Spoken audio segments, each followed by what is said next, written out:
సిటీలో ప్లాట్ కొనండి. ఫ్యూచర్ లో మీరు కోటీశ్వర్లుగా మారే అవకాశం కోసం వెంటనే మాకు కాల్ చేయండి. నమస్కారం. కార్తీక పురాణం 15వ అధ్యాయంలోకి వచ్చాం. ఈరోజు కార్తీక శుద్ధ పౌర్ణమి. ఈ రోజున పగలు ఉపవాసం చేసి సాయంకాలం దీపారాధన చేసుకుంటే అత్యద్భుతమైన ఫలితాన్ని ఇస్తుంది. అయితే కార్తీక పౌర్ణమి కొంతమందికి నోములు ఉంటాయి. ఎవరి నోముల విధానాన్ని వాళ్ళు పాటించవచ్చు. నోములు లేని వాళ్ళు పగలు ఉపవాసం చేసి సాయంకాలం మనకి చుక్కలు కనపడంగానే 365 ఒత్తులు, అంటే సంవత్సరం అంతా మనం దీపారాధన అప్పుడప్పుడు ఆనేసినా కుదరకపోయినా ఈ ఒక్క రోజున ఎక్కువ ఒత్తులు, సంవత్సరానికి సరిపడా అన్ని ఒత్తులు వెలిగించుకునే విధానం ఒకటి కనపడుతుంది. మీ ప్రాంతపు ఆచారం ఎలా ఉంటే అట్లా పౌర్ణమి నాడు తప్పకుండా విశేషమైన దీపారాధన చేయాలి. కుదిరితే లలితా సహస్రనామం లాంటివి పారాయణ చేసుకోవచ్చు, విష్ణు సహస్రనామం పారాయణ చేసుకోవచ్చు. విశేషంగా ఎవరికైనా భోజనాన్ని కూడా అందించవచ్చు, స్వయం పాకం ఇవ్వచ్చు. ఏది కుదిరితే అది చేసుకోవచ్చు. దీనికి సాధారణ నియమమే పగలు ఉపవసించడము, సాయంకాలం చంద్రోదయం అయిన తర్వాత పూజా విధానం ముగించుకొని భోజనం చేయటమే కనిపిస్తుంది. మీ అవకాశాన్ని బట్టి చేయండి. అయితే ఏం చెప్తున్నారో చూద్దాం. వశిష్ఠ మహర్షి జనక రాజర్షికి చెప్తున్నారు. ఈ కార్తీక మహాత్మ్యము విన్నవారికి చెప్పేవారికి కూడా పుణ్యాన్ని కలిగిస్తుంది, పాపాన్ని నశింపజేస్తుందట. కార్తీక మాసమందు హరిముందర, అంటే దేవాలయంలో నాట్యం చేసేవాడు, భగవన్నామ సంకీర్తన చేసేవాడు కూడా సాయుజ్యాన్ని పొందుతారు. ద్వాదశి నాడు దీపమాలార్పణ చేసేవాడు హరికి దీపమాలార్పణ చేస్తే వాడికి వైకుంఠం లభిస్తుందట. శివుడికి కనుక దీపమాలార్పణ చేస్తే కనుక వీళ్ళకేమో కైలాసం లభిస్తుంది, కైవల్యం లభిస్తుంది. కార్తీక మాసమందు శుక్లపక్షంలో సాయంకాలం అందు విష్ణు పూజ కానీ శివ పూజ కానీ చేసేవాడు స్వర్గాధిపతి అవుతాడు. నెల రోజులు నియమంగా ఆలయ దర్శనం చేసేవాడు, శివాలయం కానీ విష్ణువాలయం కానీ ప్రతిరోజు 30 రోజులు మానేయకుండా దేవాలయ దర్శనం చేసేవాడు. వాడు అసలు దర్శనానికి నడిచి వెళ్తూ ఉంటే ఒక్కొక్క అడుగుకి ఒక్కొక్క అశ్వమేధ యాగ ఫలితాన్ని పొందుతాడట.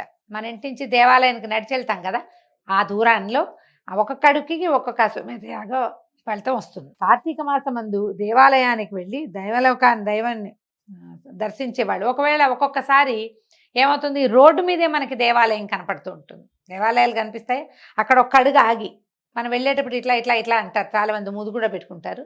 ఇట్లా అంటాం కాదు, అభిముఖంగా తిరిగి వెళ్ళిపోతూ కాకుండా దేవాలయానికి అభిముఖంగా తిరిగి దర్శనం మొత్తం స్వరూపాన్ని చూస్తే కనుక వాళ్ళకు కూడా సాయుధ్యం లభిస్తుందట. బ్రాహ్మణులతో కలిసి ద్వాదశి నాడు బ్రాహ్మణులతో కలిసి హరికి గంధంతో పుష్పములతోటి అక్షతలతోనూ ధూప దీపాలతోనూ ఆజ్య భక్ష నైవేద్యాలతోని పూజించేవాడి పుణ్యానికి మితి లేదు.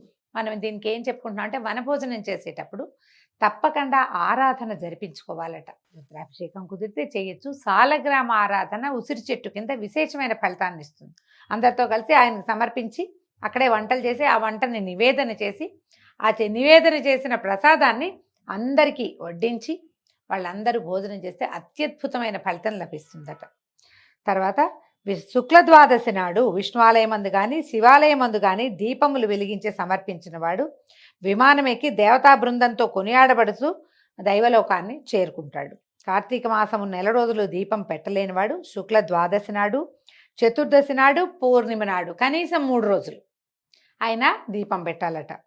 కార్తీక మాసమందు దైవ సన్నిధిలో ఆవుని పాలు పితుకున్నంత కాలం దీపం ఉంచిన ఎడల కూడా పుణ్యవంతుడు అవుతున్నాడు. ఎంతసేపు అంటే ఒక 10 నిమిషాలు 8 నిమిషాలు మనం దీపం పెట్టాం, ఒక 7-8 నిమిషాలు అది వెలిగినా కూడా పుణ్యం వస్తుంది. తర్వాత ఇంకేం చెప్తున్నారు, సరి సన్నిధిలో ఉంచిన పరుని దీపాన్ని బాగు చేసిన వాడు కూడా విగత పాపడవుతాడు.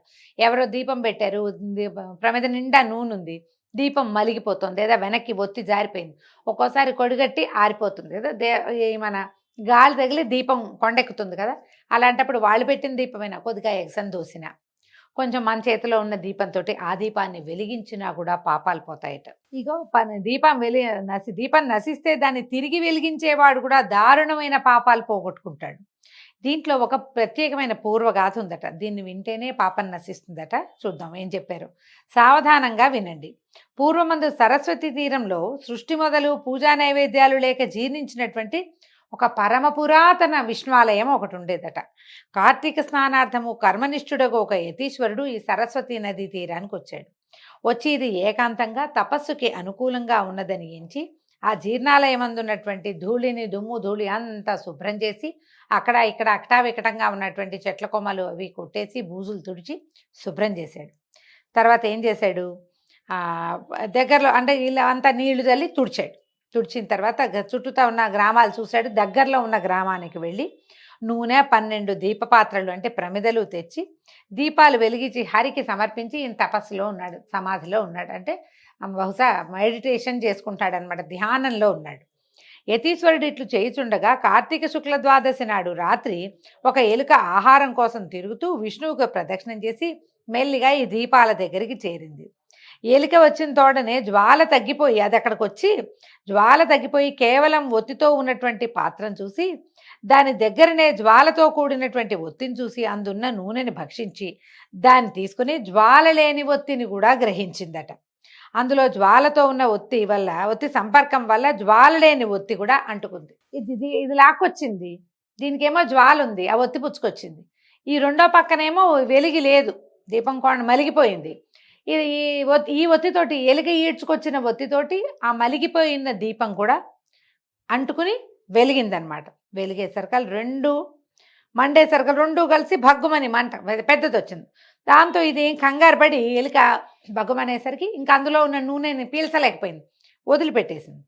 అయితే ఏమైంది, ఈ కార్తీక శుక్ల ద్వాదశి నాడు హరిసన్నిధిలో యతీశ్వరుడు వెలిగించిన దీపాన్ని నశిస్తే దాన్ని ఎలుక తిరిగి వెలిగించడం వల్ల దాని పూర్వపుణ్య వశం వల్ల ఆ రాత్రి అక్కడే చచ్చిపోయిందట. ఆ ఎలుక చనిపోయి దేహాన్ని వదిలి దివ్య దేహధారిగా మారింది. ఆ శరీరం ఎలుకలో నుంచి బయటకు వచ్చింది, దివ్య స్వరూపం వచ్చిందట. అది చూశాక ఏమైంది, ఏతి అప్పటిదాకా తపస్సులో కూర్చున్నాడు, ఉన్నట్టుండి ఒక పెద్ద వెలుగు వచ్చింది. ఆ వెలుగుకి కొంచెం ఆయన కదిలి సమాధుల నుంచి కళ్ళు తెరిచి చూశాడట. చూసి ఓయి నీవెవడవు, ఇచ్చటికి ఎందుకు వచ్చితివి అని అడిగాడు. అడిగేసరికల్లా ఆ ఎలుకలోంచి వచ్చినటువంటి ఆ దివ్య స్వరూపుడుగా ఉన్నవాడు యతితో ఇట్లా చెప్పాట, ఓ మహాన్భావ, నేను ఎలుకను, గడ్డి తుంపుల్ని వాటిని తినేవాడిని, నిత్యం ఈ దేవాలయం చుట్టూతానే తిరుగుతుండేవాడిని. ఎలుకనైన నాకు ఇప్పుడు దుర్లభమైన మోక్షం లభించింది. ఇది ఏ పుణ్యం వల్ల లభించిందో నాకైతే తెలియదు. పూర్వముందు నేనెవరిని, నా ముందు కాలంలో నేనెవరిని, ఏం పాపాలు చేశాను, ఏ పాపం చేత నాకు ఈ ఎలుక జన్మ ప్రాప్తించింది, ఈ విషయం అంతా సర్వజ్ఞులు, మీరు మహానుభావులు చాలా రోజులుగా ఇక్కడ తపస్సు చేసుకుంటున్నారు కాబట్టి అదేమిటో నాకు తెలియజేయండి, నేను మీకు దాసుణ్ణి, శిష్యుణ్ణి, మీ దయకి పాత్రుణ్ణి అని పాదాలు పట్టుకున్నాడు. ఈ యతి ఆయన ఎంతో కాలంగా ధ్యానంలో ఉండటం అలవాటైంది. ఆయనకి జ్ఞాననేత్రం తెరుచుకున్నది. తన జ్ఞాననేత్రంతో ఈ సర్వము విచారించాడు. ఈ ఎలుక తాలూకు పూర్వగాథ అంతా చూశాడనమాట. అప్పుడు ఆ ఉద్భూత పురుషుడితోటి ఇట్లా చెప్పాడట, పోయి నీవు పూర్వము బాహ్లిక దేశమందు జైమిని గోత్ర సంజాతుడవు, బ్రాహ్మణుడవు, కుటుంబ పోషణ పరాయణుడనువు, బాహ్లికుడు అనే పేరు కూడా ఉంది నీకు. అయితే క్రమంగా ఏం చేసావు నువ్వు, ఈ బ్రాహ్మణుడు అయినప్పటికీ కూడా స్నానం సంధ్యలు విడిచి నిత్యము ఆశతో వ్యవసాయం చేస్తూ వివేకం లేక బ్రాహ్మణుల్ని నిందించేవాడు. ఇప్పుడు వ్యవసాయం చేస్తే తప్ప అని ఒక ప్రశ్న వస్తుంది. తప్పు కాదు. ఈ కాలంలో ఏ కాలంలో కార్తీక పురాణం చెప్పబడిందో అప్పుడు వ్యవసాయం చేసే జనం వేరు, ఆ సమూహం వేరు. బ్రాహ్మణులు స్నాన సంధ్యాదులు నియమంగా చేసి యజ్ఞయాగాదులు చేయాలి దేశక్షేమం కోసం. వాళ్ళ వల్లే పాడి పంట పుష్కలంగా వచ్చేవి, వానలు వచ్చేవి. ఇప్పుడు వీళ్ళు తాము చేయవలసిన పని మానేసి ఎవరో చేసే పని చేయకూడదు. అది తప్పని కాదు, అది వాళ్ళు చేయాలి, ఆ క్రియ వాళ్ళది. ఆశ కొద్ది సంపాదించాలనే ఆశతోటి మనం చేయకూడని పనిని చేయకూడదు, అది విధానం అన్నమాట. దేవపూజని వదిలి నిత్యము శ్రార్థ భోజనము తించు నిషిద్ధ దినములందు రాత్రింబగళ్ళు భుజించేవాడివి. కొన్ని దినాల్లో రాత్రిపూట తినకూడదు. పౌర్ణమి, అమావాస్య ఇలా కొన్ని తిథులు ఉంటాయి. తర్వాత ఏకాదశుల్లో కూడా రాత్రిపూట తినకూడదు. ఆ కాలానికి ఇంకొంచెం ఎక్కువ నియమం ఉండేది. అయితే అప్పుడు రాత్రిపూట కూడా భోజనం 2 పూట్ల భోజనం చేసేవాళ్ళు. కొన్ని రోజులు పగళ్ళు కూడా తినకూడదు, ఏకాదశులు పగళ్ళు తినకూడదు కదా. ఈ పగలు రాత్రి భోజనం చేసేవాడు. తర్వాత పిశాచములకు కాకులకు బలి ఇచ్చిన అన్నాన్ని తినుచు వేదశాస్త్ర మార్గాన్ని నిందించుతూ ఉండేవాడివి. స్నానం సంధ్యావందన తపస్సులు చేయవారిని చూసి నవ్వుతూ నిందించేవాడివి. కొంతమందికి ఇప్పుడు కూడా ఈ జబ్బు ఉంటుంది. ఎవరైనా సంధ్యావందనం చేసుకుంటే ఏమిట్రా ఇవన్నీ వేషాలు ఇస్తున్నావు అంటారు తోటి విద్యార్థుల్ని, చేయకూడదంటారు. దీనివల్ల ఏమొస్తుందంటారు, ఏ ప్రయోజనం లేని పని ఎందుకు చేస్తున్నావంటారు, ఏదో అంటారు. వాడి పద్ధతి ప్రకారం అని చేసుకొని అని ఊరుకోరు, మాట్లాడతాం. అదంతా తప్పే. పూజ చేసుకునే వాళ్ళని కూడా ఇంత పూజ ఎందుకు చేస్తారు, అంత పూజ ఎందుకు చేస్తారు అట్లా చెప్తారు. పూజని పిచ్చిగా చేయకూడదు. అతిగా చేస్తే ఏదైనా తప్పే. కానీ ఇతరుల పూజని నిందించకూడదు. సర్ది చెప్పచ్చు ఏదైనా. అయితే ఇంకా ఏం చేసేవాడు, సుందరి అయిన భార్యామణి ఉండేది. ఆమెకు సహాయం కొరకు నిరంతరము శూద్ర స్త్రీని ఇంటి వద్ద ఉంచుకుని మతివిహీనుడివై నిరంతరము దాంతో మాట్లాడుచూ దాన్ని తాను తాకుచూ హాస్యములాడుచూ దాన్ని పోషించుచూ నీ పిల్లలకు దాని చేత అన్నం పెట్టించుచూ కన్యను అమ్ముకొని శూద్రులకు చల్లా పాలు పెరుగు నెయ్యి అమ్ముకొని ధనార్జన పరుడివై ఉంటివి. ఈ ప్రకారంగా బహుద్రవ్యాన్ని సంపాదించి ఆ ద్రవ్యమును భూమిలో దాచి మృతి నొందితివి. ఇటు పాదకముల చేత నరకము అనుభవించి తిరిగి భూమి యందు మూషకముగా జన్మించి ఈ దేవాలయంలో ఉండి దేవద్రవ్యాన్ని అపహరిస్తూ దీపపాత్రలోని తైలమును తాగుతుంటివి.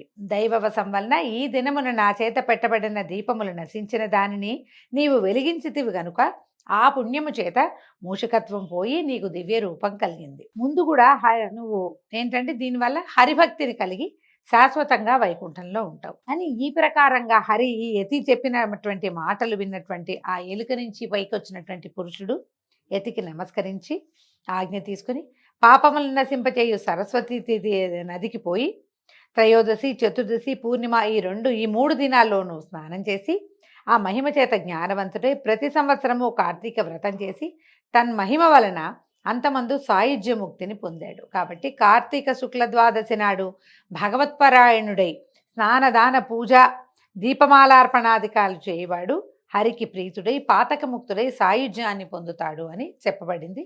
ఈ విధంగా 15వ అధ్యాయం పూర్తయిందండి. రేపు ఉదయం మళ్ళీ 16వ అధ్యాయంలో కలుసుకుందాము. నమస్కారం.